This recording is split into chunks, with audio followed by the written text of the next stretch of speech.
so much for joining us on the Club Solutions podcast today. Excited to chat with you.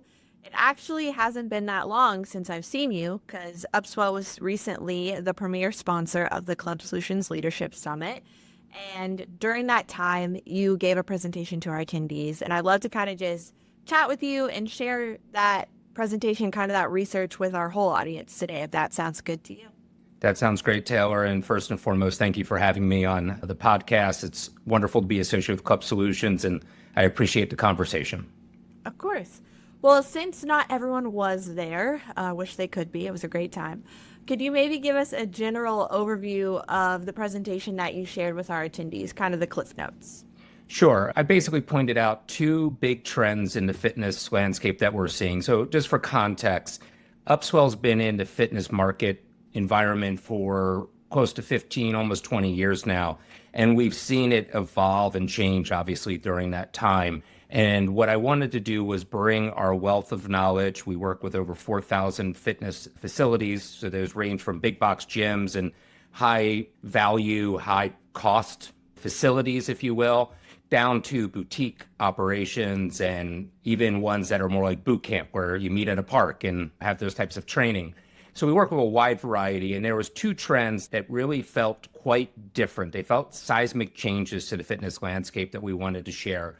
One was around seasonality, and the other one was around how owners are starting to manage their business, if you will, and kind of shifting from constant member acquisition to actually expanding and understanding the value of the members they already have. So those were the two big trends that we touched on, and I can obviously go into greater detail on each one. Yeah, of course. I want to talk about the seasonality aspect because your data kind of suggests that clubs have essentially been manufacturing almost their own seasonal demand by spending that way. So can you maybe share when you show an operator that consumer response rates are strong every month, regardless of the spend? What's kind of their initial reaction to that? Because some people are probably like, that's not true. To your point, to be clear, there was true seasonality to the industry for a very long period of time. This is a relatively new phenomenon that we believe has its roots back in COVID. Ultimately, what COVID triggered, obviously beyond what we know about the headlines and those types of things, what it also triggered was a collective consciousness shift of society where we're more concerned about overall wellness. So if you think about it, we went from fitness, which was to some degree relegated to people who really cared about their appearance and who wanted to either be muscular or to look really good. And then you had 90% of America who sort of joked about it, right? And the seasonality of marketing kind of went with the rest of America in regards that we would be concerned about the fact that we need to get into shape around New Year's resolution and around Beachbody season and usually back to school. And marketing followed. With this shift to wellness, what's now people are saying is it's not about me getting muscles. It's just about me being a healthier person. And as a result, I'm interested in that all year long. You tie that to an economic condition where this current economy is not good, but it's not bad either. And what's happening, therefore, is people are kind of looking at every expenditure and saying, am I getting value from it? So we're seeing an increase in enrollment, just of illustrative perspective. In the last 12 months, among our customers, brand new membership growth is up 52%. But what we're also seeing is a historic level of attrition that's also happening. So people are switching concepts continuously, which is, I think, leading itself, if you will, to that other trend that I was touching on. But back to your question of how are people reacting to it? What I've been able to show them is that when you normalize out spend comparative to new membership growth, what you see is that the membership acquisition is directly tied to the amount of money you're spending in any given month. So ultimately, you can continue to kind of shout during normal seasonal moments, but recognize that your money's not going as far, right? Because everybody's shouting at the same time. Your share of voice gets diminished. Whereas there are moments throughout the year where people are just not shouting. If they're talking at all, they're talking quietly. Well, there's an opportunity for you to kind of ratchet up your spend and get a larger share of voice, and you're going to have the same amount of audience available to you. Obviously, there's a number of clients who've approached this new phenomenon with skepticism. But what we've seen as they've trusted us to roll out these campaigns, they're seeing the results that they were hoping for. And as a result, they're becoming more true believers, if you will. Now, just for the sake of clarity for your listeners, we still have seasonality. It's just lessened, right? So if you were going to spend, for a simple analogy, if you were going to spend $10 in January and $0 in February, I'd recommend you spend 6 in January and 4 in February. You're going to get more bang for your buck in February because everyone else is going to stop advertising, but you're not increasing your budget. You're not going to have to be spending more than you normally would all year long. It's just spreading it out differently. Yeah, I love that. I like what you said about how the consumer today is more focused on their overall wellness instead of the resolution times or the beach body kind of fad. During the presentation, you shared that McKinsey's 5 wellness segments and kind of suggests that members want very different things depending on what of those 5 they fall into. How does a club today with limited resources decide which of those segments to go after? Because it can be a little overwhelming sometimes knowing, well, this person wants to be a bodybuilder. This person just wants to walk outside. This person wants to do this. How can a club target the segment that will work best for them? It's a great question. I would say that the first thing you need to do is try to understand of those personas that McKinsey are identified, and we have our own proprietary personas, and we actually have 10. We think it's a little bit broader than what McKinsey illustrated. But of those personas, what you need to start with is understanding, well, what's the makeup of your facility, your gym? In some cases, you're going to over-index in certain personas. And what I would suggest based off, and that's often based off of the marketplace, right? We work with a well-known big box gym, and they've got over 400 locations in the US. And I can tell you that the member profile makeup or persona makeup in Plano, Texas is significantly different than the one in Upper West Side Manhattan. So ultimately, you need to start with understanding what's the makeup of yours. Now, one way you can get to that is working with providers like UpSwell who have this information and can run those reports for you. There are also third parties that can do it as a small fee that you can go directly to. Or the other piece of it is just look at the personas, look at your membership. You see them every day. And you guess, and I'm a firm believer that instinct is 90% right. Often you need 10% to prove it's right, but it's often more accurate than you give credit to. So look at your membership base and compare that to the personas and say, okay, looks like most of my members fit into this classification. Now, these are the different attributes that they're looking for. They're looking more for community. They're looking more for variety. They're looking more for intense workouts for intended results, or they're looking for more softer workouts that just provide overall wellness. Once you understand that, you can then determine how likely you are to expand that membership base based off those personas within your local marketplace, or could you potentially serve them better? Meaning, could you be providing additional services that they may not even be aware you offer?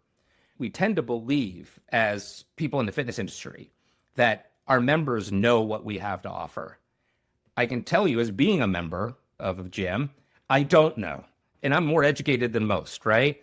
Sometimes we have to look and say, okay, what are the services that I have to offer, and who are the customers or who are the members that are most likely would benefit from this service? And now how do I communicate them about that? I think that's one of the biggest shifts. And I don't want to jump ahead in your questions, but I definitely think that's one of the biggest shifts that we see happening in the marketplace is smart owners are starting to shift their business model to focus more on the members they have than spending as much effort as they used to on finding new members. Yeah, absolutely. And I want to kind of talk about the shift in, you said since the pandemic, almost of this consumer shift of the overall lifestyle priority of being healthier, having a bigger focus on wellness. From a marketing perspective, gyms historically have been like, get the better body, get the better body. How is the messaging shifting for clubs to target we'll talk about new members now because if they're Sure. a part of your club, they know what you're about.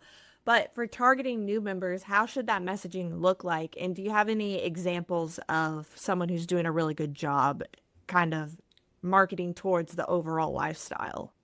I would say that the landscape is still relatively new, and there's a lot. What we're seeing is a number of very smart owners trying out a variety of different messaging based off of, again, their persona makeup in their marketplace. But there used to be an emphasis in the past about the number of treadmills that you used to possess, right? But it was always about running. Now the emphasis is about walking. We're seeing more Pilates type offerings expand beyond just the Pilates boutiques to other types of gym operations. We're also seeing a return back to old concepts, like I'm blanking on the name of, there's a famous name of one and I'm suddenly blanking on, but jazzercise, right? Just getting back to body movement and some getting your heart rate up, but not strenuous type of activity. And we see more and more of our owners putting in kind of that variety of training options to be as broad appeal as possible. What we also see, and I think this is something that is used to be the sole proprietary area of boutiques, which was community building, right? Everyone knew your name, your classmates knew your name, the front desk person knew your name because it's a small membership base. We're seeing that expand into bigger operations now where they're taking efforts to really get to know their members and to include them. And they're doing things that used to be, again, territory of boutiques only, like theme nights. And that sense of community is starting to permeate. So it's not just about wellness from a physical activity standpoint, it's wellness from a spiritual and a community perspective as well. And that's what's really attracting new customers. So we have a number of campaigns. One of our, I'll say, more talented owners that we work with, they have, in addition to their traditional kind of monthly campaign mailers that they do, we do a number of segmented email blast. And these prospect emails are all theme night based. So for the singles, we're doing things like, and when I say singles, meaning we would target young people who live alone or don't have children, and we're doing like 80s nights. Whereas the reverse of that, we can target families, mid 30s, et cetera. We're doing theme nights like babysitter night or book club night. And literally they're building up these concepts where they're attracting people who have similar interests to come on specific days and work out together and build that community bond. And we're seeing that again from the boutiques all the way up to the large 40,000, 80,000 square foot high value facilities. Yeah, I know community is one of the reasons people join gyms, people stay at gyms. But as you mentioned in the presentation and earlier, cancellations are also rising. So, is there different targeting effects between trying to acquire new members and then retain the ones you already have that you see, or that UpSwell can help with the retention aspect? I think on the retention piece, we have, because we're tied into club management systems, Marina Tech, Club Ready, ABC Financial, of course, because we're tied directly into those club management platforms, we can tell when someone is likely to churn. And we have a number of strategies that we've worked with our existing client base on, whether that is a special communication regarding an offer, if it's a letter that goes out that basically just reminds them of the value that we appreciate them for, and we celebrate anniversaries and things of that sort as a way to provide retention. At the end of the day, retention really comes down to your facility, your management, the kind of cultural components you bring to it, how well you keep the locker rooms clean and all that type of stuff, right? There's components that are outside of marketing that ultimately are core to retention. Marketing can only do so much. The flip side of that is we are seeing a number of clubs trying to cultivate the partnership with a new member, specifically within the first 180 days. That's when they are most interested in the club. That's when they're going to go the most. They are most vested in becoming part of that community. So the good clubs are nurturing those first 6 months to really get the person to migrate from whatever tier they came in. And in most cases, they're not coming in at the highest tier, right? They try to migrate them from that, whatever tier they came into, to the next or even 2 tiers from that. And they use incentives to get them to do that, but they also use recognition. So while we don't do organic social, we see smart clubs using the organic social to highlight, Taylor, you've been here for 3 months. We're so happy you're part of our community. It sounds trivial, but to Taylor, it's really important. And her friends see it, her community sees it, and she wants to be part of that. So where the smart owners are really looking at that first 180 days as the opportunity to build a lifelong relationship. And when you do that, historically, at least from our data, the average tenure of a gym membership was about 2.5 years. What we're seeing now is when you can migrate someone from the tier they entered into to the next tier up in a 6-month period, that tenure is expanding to 3 to 4 years. From a lifetime value perspective, that's a significant difference in revenue for the ownership. So that's the way that I would recommend to our customers that they focus on that first 180 days significantly. Yeah, so retention really starts with the onboarding. If you want a member to stay, you have to get them integrated as much as you can while they're most interested. Kind of deliver on your promise of giving them that community, getting them integrated with people. Yeah, just connecting them with their interests. I like that.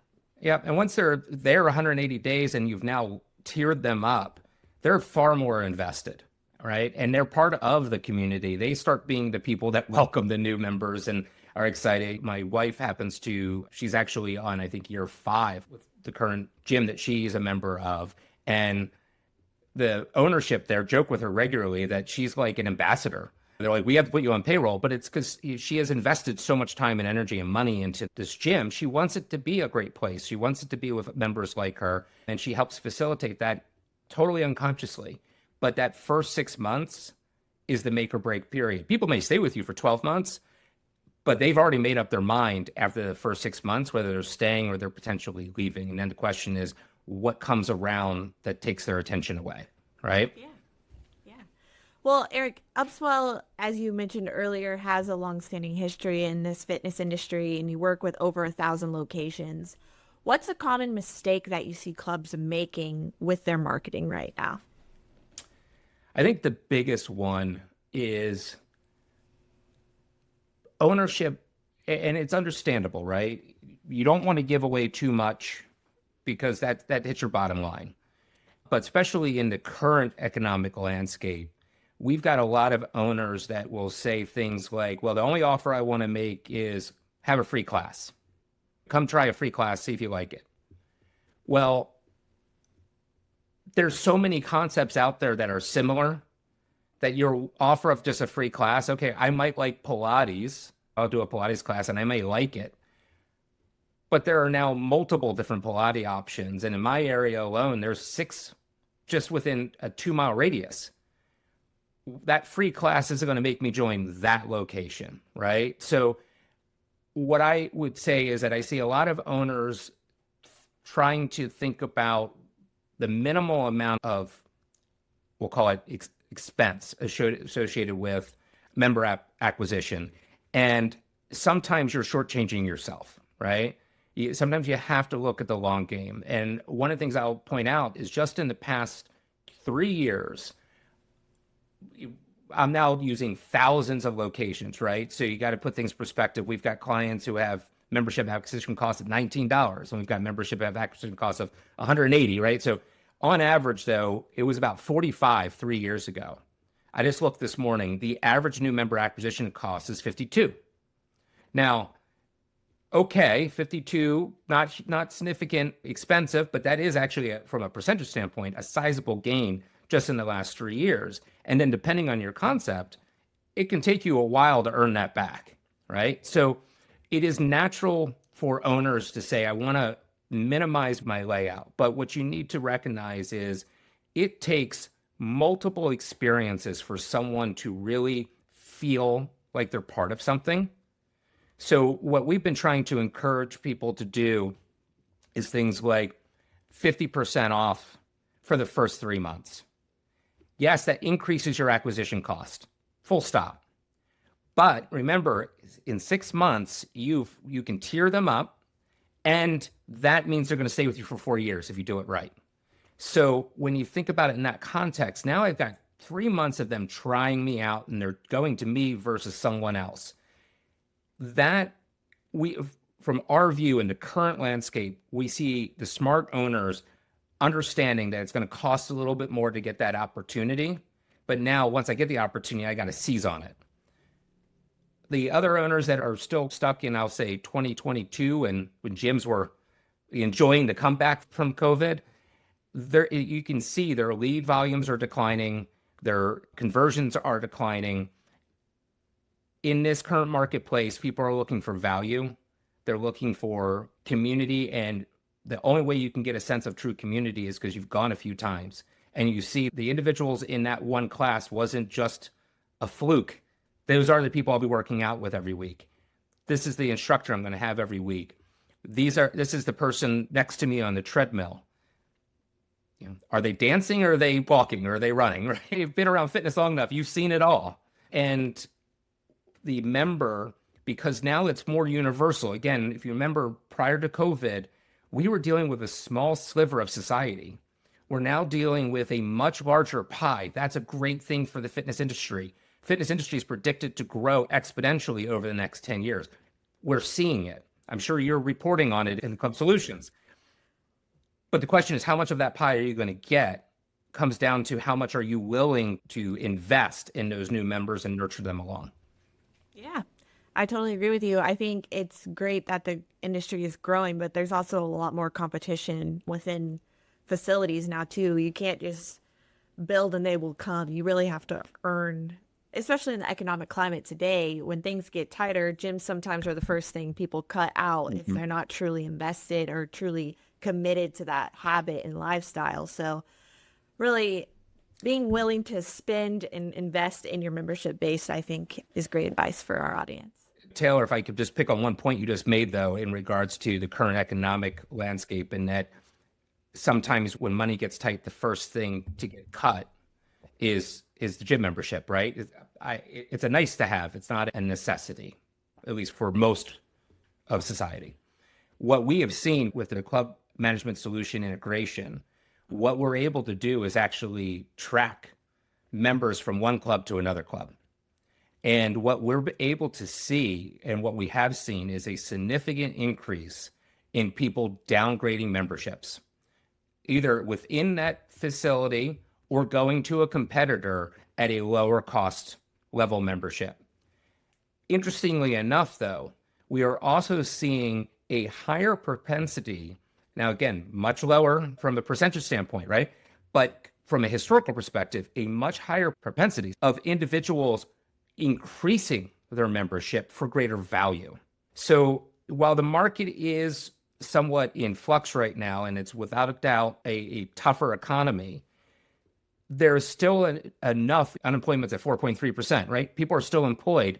And if they feel that there's enough value in that membership cost, they're holding on to it, and in many cases, they're upgrading it because they want more value for the dollar. But once they feel like the value isn't there, well, I have a lot of expenses, and there's other things I have to cut. If this isn't of value, then why am I going to spend it? If that makes sense. Yeah, that's great perspective, I think, for the industry to know. I do agree that those who are invested in this industry tend to stick around, as like you said, as long as they find value in it. But the second the classes aren't meeting the standards, the cleanliness starts to drop, the front desk is getting a little snarky every time you walk in, then yeah, they're not going to stick around. They're going to find someone else. So that's great insight. Well, Eric, I like to give you a chance. If there's one thing you'd like our listeners to hear from this episode, what would that be? Or maybe one final piece of advice you'd like to share? I think the takeaway for the listeners today is that the one thing that I personally struggled in regards to fitness marketing prior to COVID was that it felt very rinse and repeat. There used to be a time where gym ownership would literally say to us, once we get a member, never speak to them again. Right? It was like, we don't want to remind people they have a membership as if they forgot, right? COVID changed all of that. And right now is actually a very exciting time when it comes to marketing in the fitness arena, because the progressive and the smart and the growing ownerships are using all the various tools that are now at our disposal to have ongoing conversations with members. So you're acquiring members, but now you're migrating them to retention and expansion.